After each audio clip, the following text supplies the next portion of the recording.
¿Qué tal? Muy buenas tardes. Me da mucho gusto una vez más estar con ustedes en esta ocasión, poder llegar hasta la comunidad donde usted amablemente nos sigue. Este programa Fuera de Libreto. Hoy tenemos de invitado al licenciado Luis Ángel Galván Peinbert. Él es periodista y director de la revista Enlace, Conexión entre Culturas, corresponsal del periódico La Estrella en Texas, investigador del fenómeno migratorio, corresponsal de Visión Informativa en Los Ángeles, California, responsable de la Cumbre Migratoria Internacional Religiosa allá en Antigua Guatemala, y que bueno, pues él lo conocemos desde hace muchos años y es un periodista que ha estado muy inquieto en darle a conocer no solamente a Durango, sino a México y a la comunidad en los Estados Unidos de connacionales mexicanos, de cuál es este fenómeno, de cómo se está dando y cómo allá están viviendo las diferentes reformas constitucionales que les afectan a las personas mexicanas o de otros países viviendo en la Unión Americana. Por eso agradezco mucho que esté con nosotros al licenciado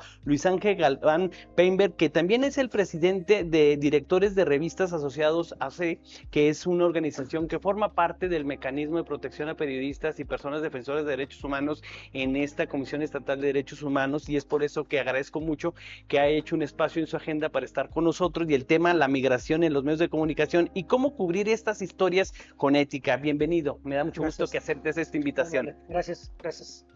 De hecho, bueno, pues, ¿por dónde empezamos?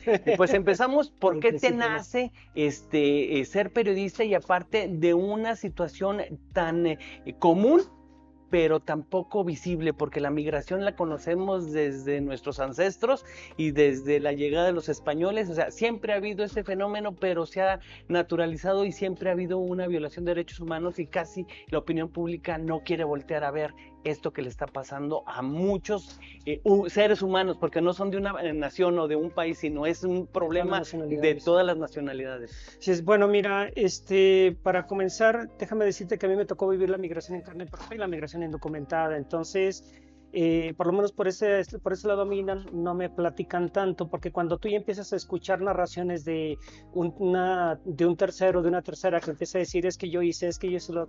O sea, entonces dices tú, bueno, esto quizá puede ser posible, quizás no, pero bueno, a mí ya me tocó vivirla. ¿Por qué nace? Porque finalmente cuando yo tomo la decisión de emigrar a los Estados Unidos de manera indocumentada en un principio, pues lo primero porque tienes que preocuparte primero es llegar. O sea, llegar y llegar entero. Segundo, ya cuando estás allá, la siguiente parte del proceso es cómo sobrevivir tú para después funcionar para quienes tú estás allá, es decir, para tu familia. Y bueno, con el proceso y además parte precisamente de lo que a mí me ha tocado también trabajar aquí, pues te llevas ese compromiso contigo y empiezas a buscar opciones, empiezas a tocar puertas. Difícilmente se abren porque no es tan fácil, sobre todo cuando, primero, tu situación migratoria no es precisamente la más adecuada, porque yo estaba en una situación irregular. Pero bueno, siempre hay alguien que te extiende la mano y te ayuda, y empiezas precisamente a desarrollarte. Empecé a trabajar en varios periódicos latinos o hispanos, y poco a poco con el tiempo empiezo a abrirme paso inclusive en las radios de allá. Y más adelante hay la posibilidad de presentar aplicaciones allá. Son muy recurrentes las aplicaciones de trabajo, las solicitudes de trabajo. Presento en varios medios de comunicación, impresos sobre todo, y finalmente me dan la oportunidad y me ponen a prueba por 6 meses. 6 meses me pusieron a prueba. Y te estoy hablando de eso ya hace 20 años. Entonces, y empiezas a cubrir notas, lo que le llaman notas comunitarias allá, y empiezas a abordar, y poco a poco te va envolviendo la situación migratoria, porque allá lo que más pesa en este momento es la situación, las informaciones sobre migración.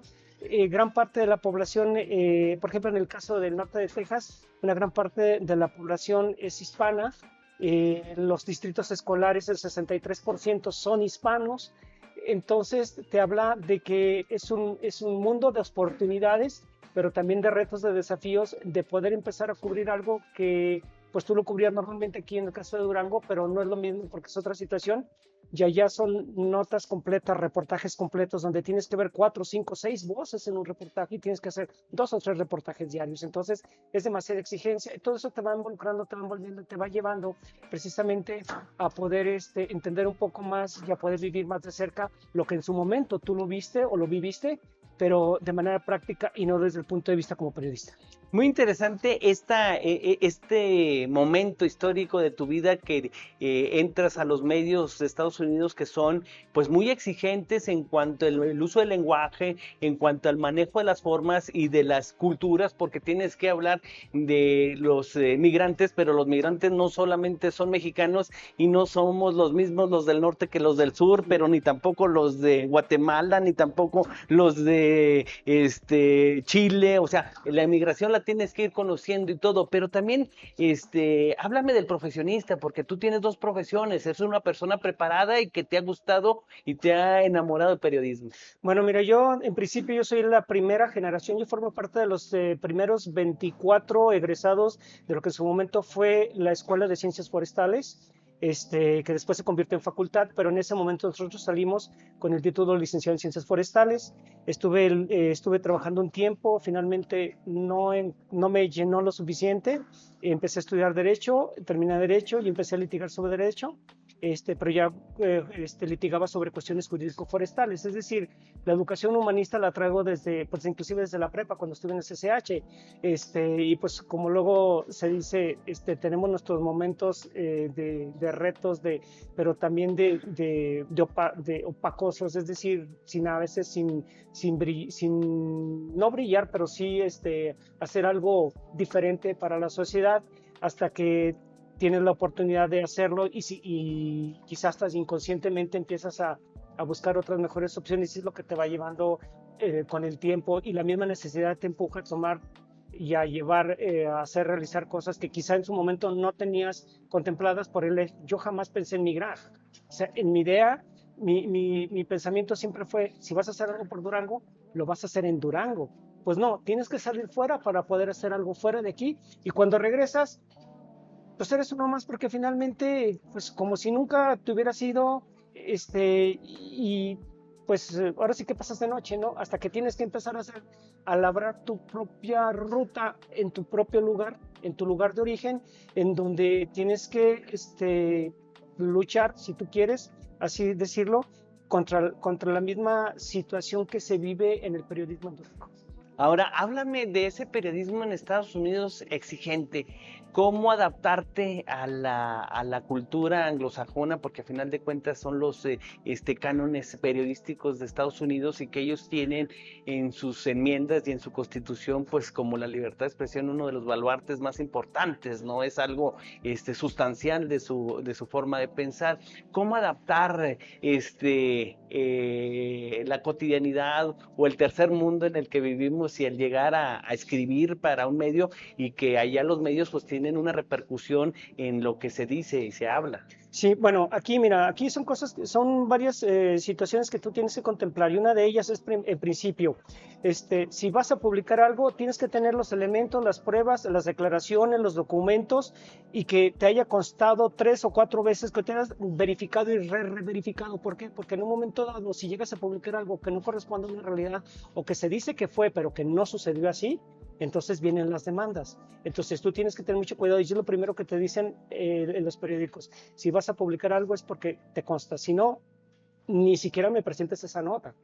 Entonces, empezar a permear en la comunidad, sobre todo empezar a conocer a los líderes comunitarios, a los oficiales, allá les llaman oficiales electos a los funcionarios, a los concejales que son los regidores, que sería aquí en México, en Durango, pero sobre todo a la comunidad, la que diariamente sale desde las 5 o 6 de la mañana y regresa hasta las 8 de la noche solo para llegar a dormir y volver a salir al siguiente día y con la que tienes que estar cuestionando, preguntando, indagando sobre situaciones que les afectan enormemente, como es la situación migratoria, como es el hecho de la discriminación que existe, como también es la situación de que a veces ni los mismos funcionarios gubernamentales de las representaciones consulares de México en Estados Unidos les hacen caso, porque eso ha sucedido no una ni dos, cientos de veces, y donde el mexicano allá se siente a veces mexicano de segunda, no porque se quiera sentir así, sino porque a veces la misma situación y los mismos funcionarios los hacen sentirse así, en donde no les hacen caso, donde los dejan hasta al último para poder atenderlos, donde les dilatan un trámite que se pudo haber resuelto en un momento, se lo tardan días, y allá, desgraciadamente, dedicarte a visitar un consulado para poder hacer un trámite, ya sea matrícula consular, un acta de nacimiento, lo que tú quieras, te lleva un día, y perder un día ya es casi imposible. ¿Por qué? Porque si ese día no trabajas, ¿qué crees? Ese día no comes. Así de seria la situación. Ahora, ¿cómo contar esas historias? Porque no es el periodismo de banquetero como el de aquí, no es de entrevistitas diarias, sino es contar historias que tienen una raíz y que tienen un futuro. O sea, ¿cómo narrarles a ellos una historia y que aparte sea éticamente periodística? Bueno, mira, aquí tienes que tomar en cuenta primero a quién te vas a dirigir, es decir, el lenguaje, el vocabulario que tienes que entender para después poder atender y explicar la situación.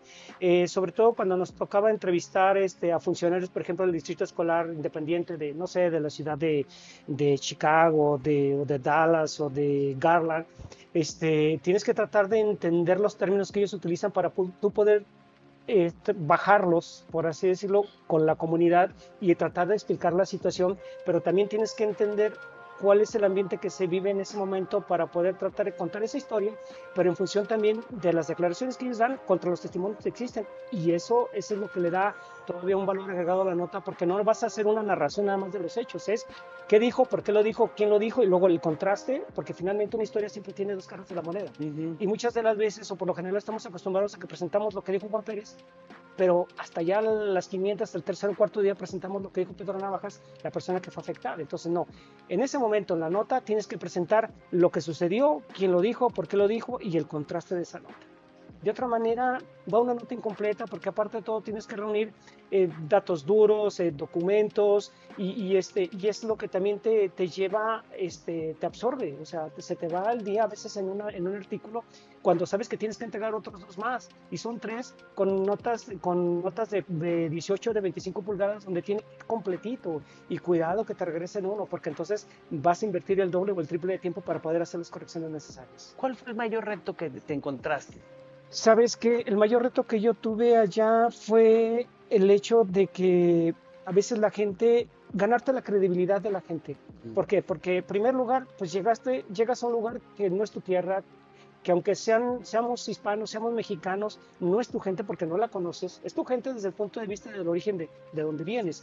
Pero empezar a ganarte la confianza de las personas cuesta muchísimo trabajo. Es lo que más valor tiene un periodista, y tú corrígeme si estoy equivocado, es la credibilidad. Sí. Si pierdes la credibilidad, perdiste todo. Entonces te tienes que ganar esa credibilidad, y eso es lo que tienes que lograr mantener, porque finalmente tú pones tus propias reglas éticas. O sea, pueden existir 10 o 12 lineamientos de oro, pero finalmente el que tú vas a marcar, que es el conducirte con estricto apego a lo que sucede tal cual, eso es tu responsabilidad, y es la que en un momento dado te va a brindar la credibilidad, o vas a tener rechazo de la gente. Pues, ¿qué te parece si vamos a la primera pausa y cuando regresemos me platicas que también, pues, has sido de los que te has subido a la bestia, ¿no? Has vivido no solamente en la parte americana, sino has vivido desde la frontera sur hasta llegar al norte y conviviendo con todos estos migrantes que vienen no solamente de América Central o del Sur, sino inclusive hasta de Asia y de otros países, y que has contado estas historias y las has compartido y que pues han causado furor en otras latitudes, y Durango como que nos hacemos ajenos a esta realidad que está, que no existimos. Eso me ha llamado mucho la atención, y que has picado piedra y nos has involucrado a varios, que nos ha logrado cautivar esas historias. Pero ¿qué te parece si vamos a una pausa? Seguimos platicando con el licenciado Luis Ángel Galván Peimer. Vamos a una pausa.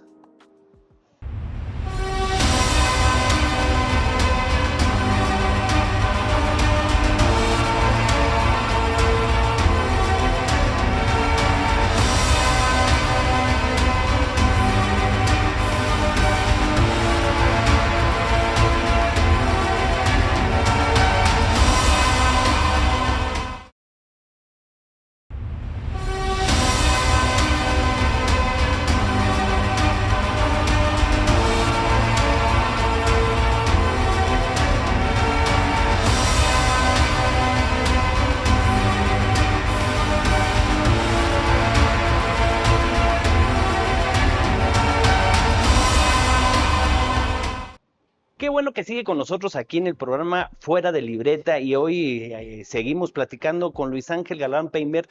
Él es periodista y director de la revista Enlace y con una gran experiencia en el tema migratorio, pero no solamente de lo que le pasa a los connacionales o extranjeros en la Unión Americana, donde él ha tenido la oportunidad de generarse un prestigio como periodista, sino que también regresó a estas tierras, a el estado de Durango, a México, y ha hecho recorridos y crónicas verdaderamente desgarradoras de cómo son las condiciones en las que viven, padecen y transitan muchos que buscan el sueño americano y que déjenme decirles, algunos no lo logran.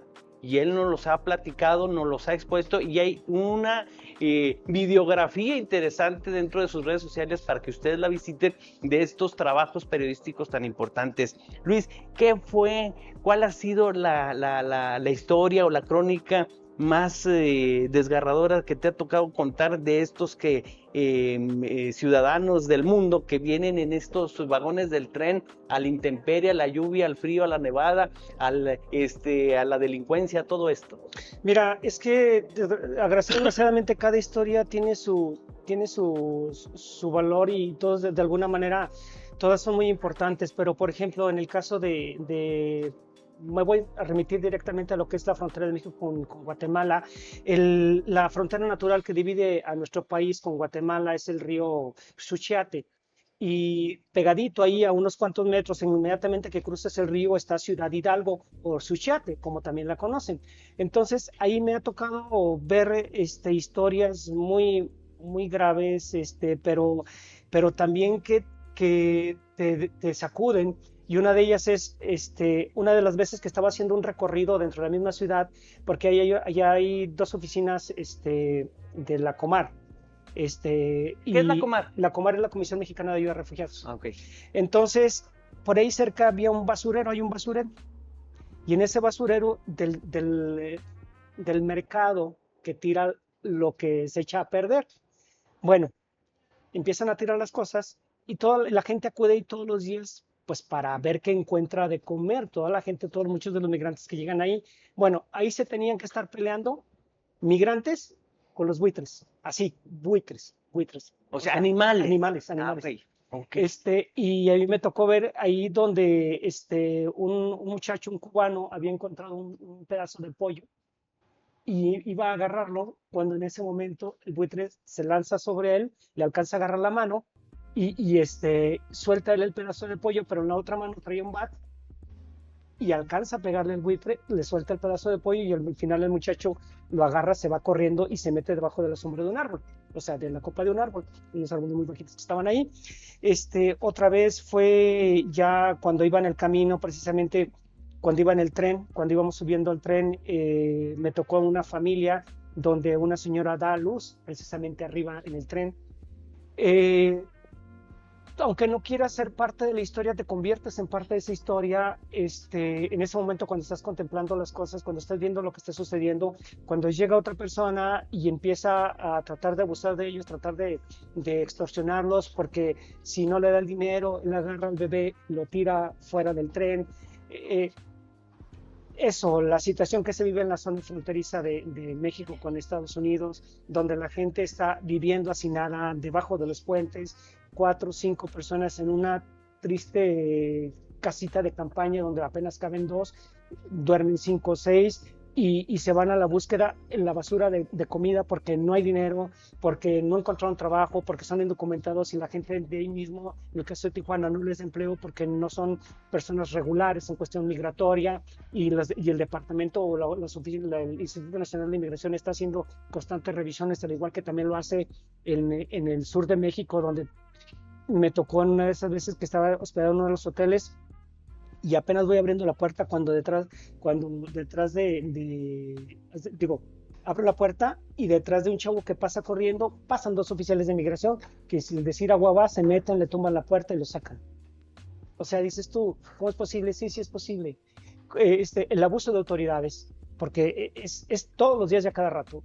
Se habla de que, bueno, que los oficiales de migración están haciendo su trabajo, sí, pero hay modos, hay formas, hay maneras. Y no son ciudadanos de segunda, somos ciudadanos todos.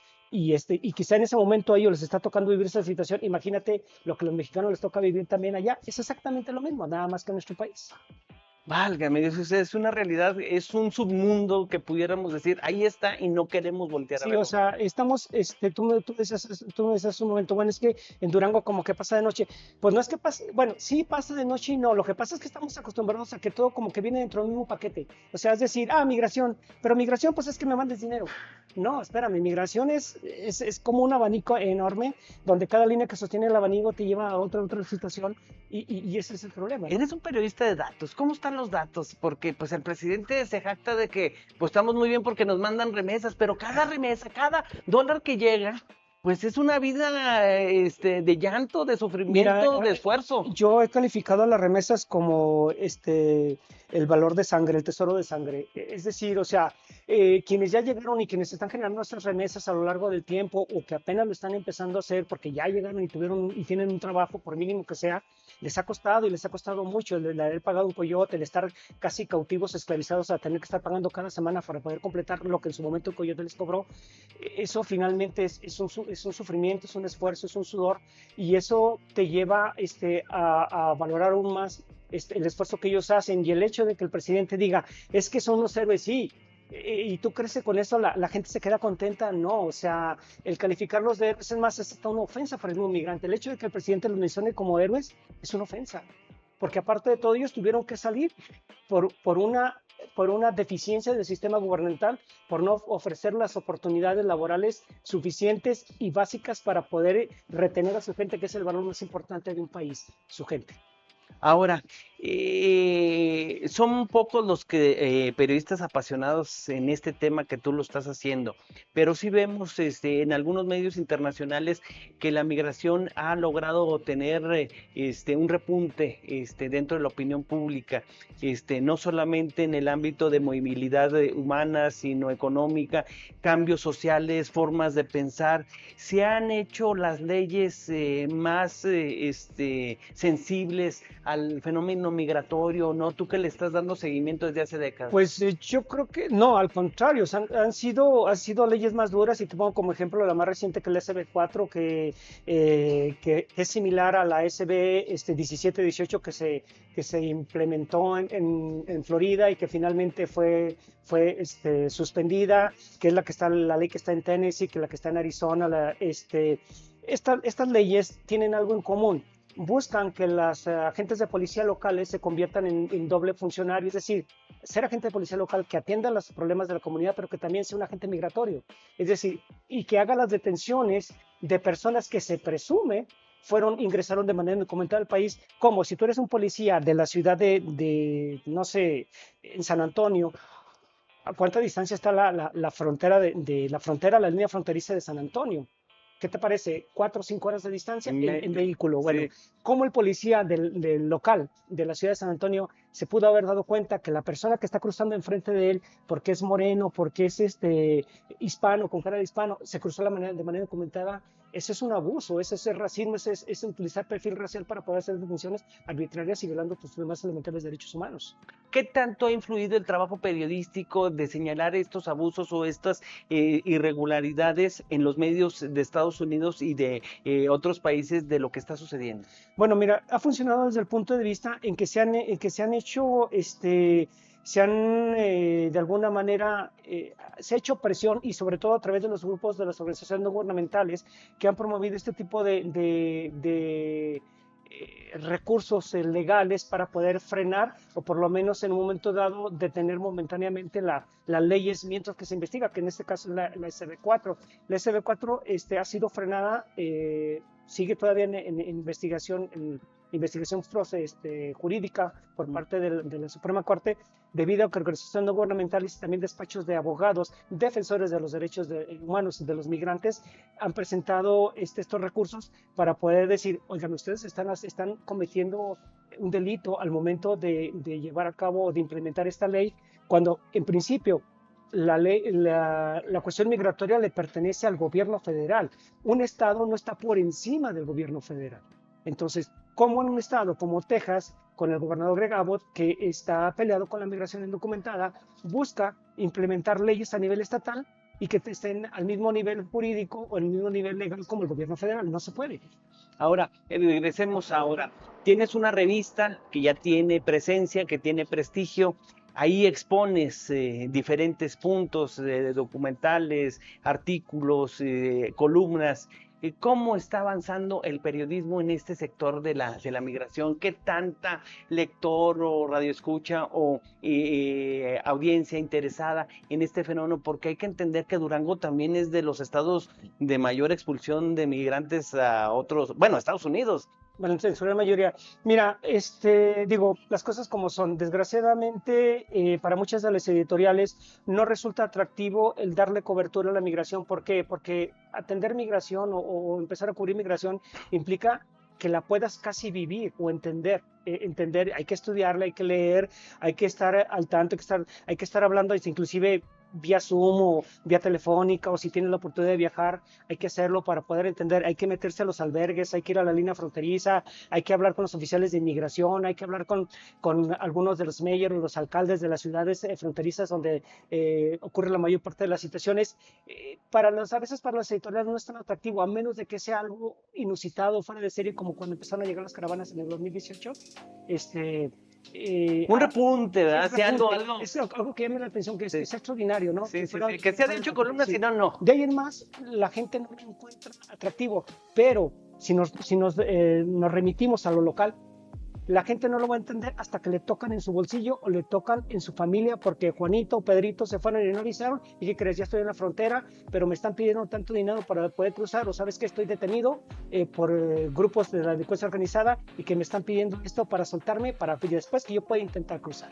Válgame Dios. Vamos a la última pausa. Regresamos con el licenciado Luis Ángel Galván Peíndover y hablaremos ahora de la importancia de que quienes contamos historias, quienes nos dedicamos al periodismo, tanto en redes sociales como en los medios formales, pues la capacitación es determinante para poder llevar lo más fidedigno las historias que le están pasando a nuestros connacionales en el tema muy particular de la migración, pero también hablemos de cómo él, como vocero de diferentes organizaciones, sale la información hacia el mundo. Vamos a una pausa y regresamos.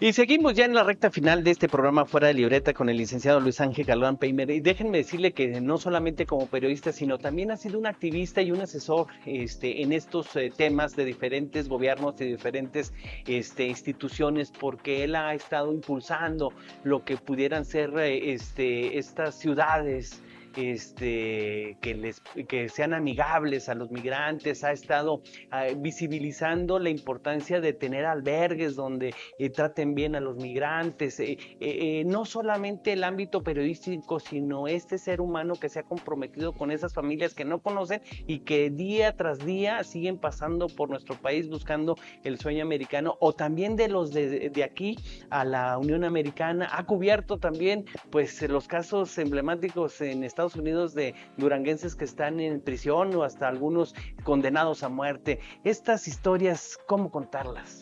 Mira, de repente, sobre todo cuando te toca de los propios coterráneos, y te voy a poner un ejemplo, hay una persona que era de Nuevo Ideal y que en su momento tuvo la ocurrencia de enfrentarse a un policía cuando iba manejando por el freeway, por la autopista, y él fue la víctima de los disparos, de 9 disparos de un policía. El muchacho era de Nuevo Ideal, él era acusado de haber cometido un delito, la policía lo persiguió y cuando lo logra detener, pues este muchacho cometió el peor error de su vida, que es haberse bajado del vehículo y haber enfrentado de manera verbal al policía. Y en ese momento el policía lo ve como una agresión y que pone en peligro su vida, aunque pues, el muchacho no iba armado, le dispara directamente al pecho. Esa fue una situación que nosotros cubrimos, y él era originario de Nuevo Ideal. También nos ha tocado cubrir cuando son personas que son, en el caso de Cuencamé, que son de Bermejillo, personas que se han perdido en la zona, en la frontera, y que al final cuando logran localizar a la persona, pues lo encuentran en una situación de un estado de composición avanzada. Eso nos ha tocado cubrir no sé cuántas veces, me tocó estar en Arizona, cubrir, o sea, las personas que están desaparecidas y que a veces salen a buscar a Juan y encuentran a Pedro, y un listado enorme de personas que no puedo identificar y que quizá muchas de ellas son de Durango, pero que sin embargo no ha habido la voluntad suficiente como para poder buscar y identificar esos restos que se encuentran en los forenses. Es muy difícil, pero vamos aprendiendo poco a poco en el camino, vamos tratando de asimilar las cosas y pues tomar el valor para poder contarlas, ¿no? Porque no es tan sencillo cuando involucra sentimientos ¿sí? de desgracia prácticamente. Y tratas de ser lo más objetivo posible. Es complicado, pero al mismo tiempo y la experiencia te lo va enseñando, y no es que te vuelvas insensible, no, es que tienes que decir las cosas como son. Efectivamente, dándole valor a la verdad. Ahora, te toca conocer desde un programa que en su momento fue muy benéfico, el 3x1, y hasta su desaparición. ¿Cómo le afectó a la población algo que ellos siguen enviando, haya o no haya programa, para beneficiar a sus coterráneos?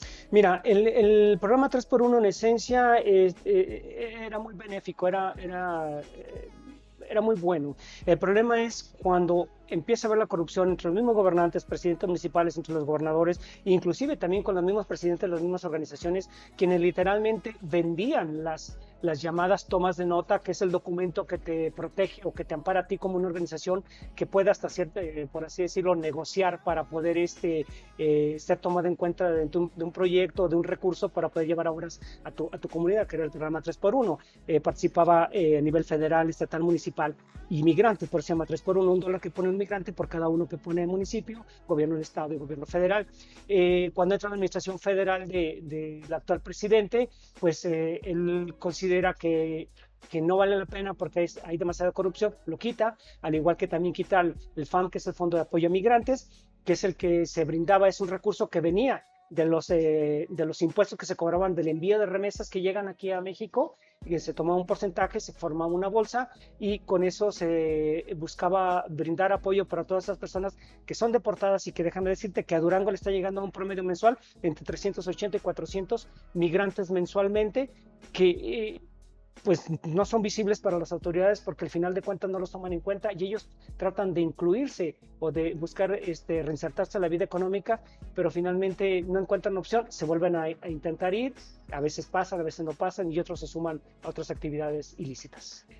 Ahora, estos programas, pues a final de cuentas, beneficiaron porque me consta de que hubo alcantarillado, hubo drenaje, baños, calles, remodelaciones de aulas multifuncionales para los pueblos. O sea, estaba dándole otro rostro de esas comunidades donde ellos tuvieron que emigrar porque no había nada.